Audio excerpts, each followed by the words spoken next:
दोस्तों, आपको याद होगा कि पूर्व जो हमारे गवर्नर देश के थे वो शक्तिकांत दास।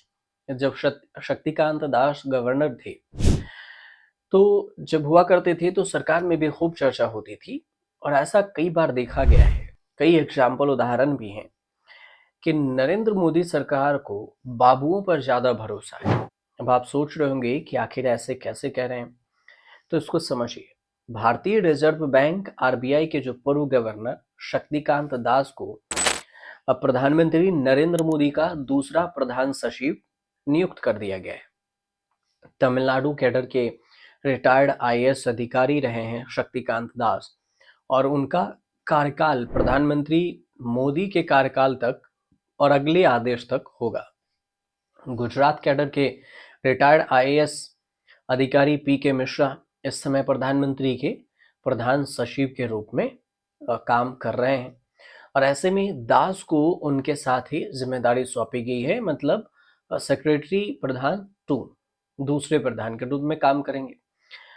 प्रधानमंत्री नरेंद्र मोदी की राजनीतिक शैली को अगर देखें और प्रशासनिक रणनीति को, तो एक खास पैटर्न दोनों में देखा गया है। पूर्व नौकरशाहों जिसमें आईएएस, आईएफएस, आईआरएस और आईपीएस से इनको गहरा भरोसा है, चाहे वो विदेश मंत्री एस जयशंकर हो, रेलवे और आईटी मंत्री अश्वनी वैष्णव हो, पेट्रोलियम मंत्री हरदीप सिंह पुरी हो, या फिर पूर्व आरबीआई गवर्नर शक्तिकांत दास। मोदी सरकार के इन पूर्व बाबुओं की अहम भूमिका रही है। मोदी सरकार को काफी भरोसा रहा। सवाल ये उठता है कि आखिर क्यों पीएम मोदी इन पूर्व नौकरशाहों को इतनी महत्वपूर्ण जिम्मेदारी सौंपते हैं। इसके पीछे कारण क्या हो सकते हैं? इस कारण को समझना जरूरी है कि बाबुओं पर मोदी को भरोसा क्यों। नौकरशाहों की जो प्रशासनिक दक्षता है, जो एक्सपीरियंस है, अनुभव है, उसको अगर देखें तो आईएएस, आईएफएस, आईआरएस और आईपीएस अधिकारियों को अपनी सेवा के दौरान प्रशासनिक कामकाज, नीतियों की जो काम करने का शैली है और सरकार के भीतर फैसले लेने की गहरी समझ, ये हो सकती है। पीएम मोदी की कार्यशैली ऐसी है कि वह नीतियों के अधीन प्रभावी जो काम है उसको प्राथमिकता दे रहे हैं।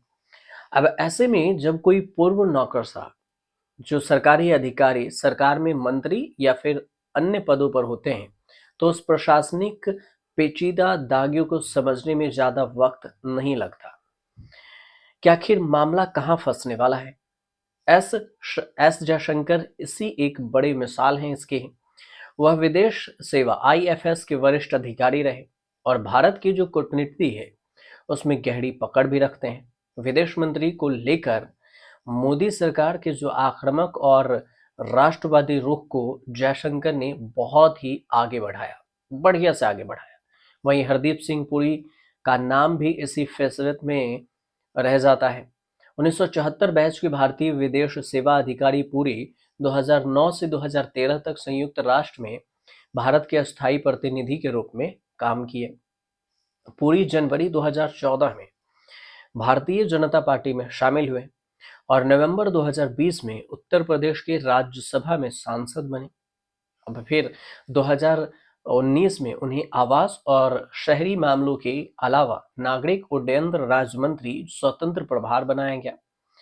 वहीं पर अब मोदी सरकार 3 में, जो मोदी सरकार के तीसरे कार्यकाल है, उसमें पेट्रोलियम और प्राकृतिक गैस मंत्री की जिम्मेदारी संभाल रहे हैं, मोदी सरकार ने दी। अब इन पूर्व नौकरशाहों के मामले में ऐसा देखा गया है कि वे ज्यादातर टेक्नोक्रेटिक तरीके से फैसला लेते हैं। अब अश्वनी वैष्णव को ही देख लीजिए, तो ये आईएएस अधिकारी रहे हैं और वैष्णव को जब रेलवे और आईटी मंत्रालय सौंपा गया तो उन्होंने न सिर्फ वंदे भारत जैसी हाई प्रोफाइल परियोजनाओं को तेजी से आगे बढ़ाया, बल्कि डिजिटल इंडिया के तहत भी उन्होंने इसकी बड़ी नीतिगत तरीके से इसकी पहल भी की कि रेलवे में काफी डिजिटल इंडिया को भी बढ़ावा देना चाहिए। आउट ऑफ द बॉक्स भी सोचने का काम टेक्नोक्रेटिक्स में रही है। मोदी सरकार का ध्यान तेज गति से निर्णय लेने और इनोवेशन को बढ़ावा देने पर भी रहता है और दावा भी किया जाता है। इसमें नौकरशाहों के मंत्रालय में हर वर्ष काम करने का अनुभव भी होता है, जिससे वे अधिक व्यवस्थित और व्यावहारिक दृष्टिकोण को अपनाते हैं। फिर चाहे डिजिटल इंडिया हो, या फिर आधार कार्ड हो, या फिर यूपीआई जैसी योजनाएं हो, इन्हें अच्छी तरह से लागू करने के लिए टेक्नोक्रेट और पूर्व नौकरशाहों ने महत्वपूर्ण भूमिका निभाई। अब मोदी सरकार की जो एक रणनीति है अब तक, वो काफी हद तक सफल भी रही कि आईएएस आईएफएस को अपने अंदर में ले लेना। विदेश नीति, आर्थिक नीतियां, रक्षा सौदे, इंफ्रास्ट्रक्चर विकास, हर क्षेत्र में इन पूर्व रिटायर्ड अफसरों को लाया गया और इनका प्रदर्शन देखा गया।